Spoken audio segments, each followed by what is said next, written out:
Sebagai lembaga negara yang memiliki tanggung jawab dalam menjamin pelayanan kesehatan bagi masyarakat, BPJS Kesehatan terus meningkatkan kualitas dan efektivitas mekanisme penjaminan biaya kesehatan.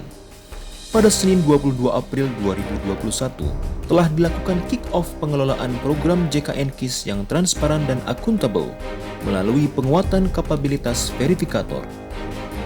Kegiatan yang dibuka oleh Direktur Utama BPJS Kesehatan Ali Gufron Mukti ini bertujuan mencetak verifikator-verifikator yang handal dan bersertifikat dalam rangka pengendalian mutu dan biaya dalam program JKN KIS secara optimal.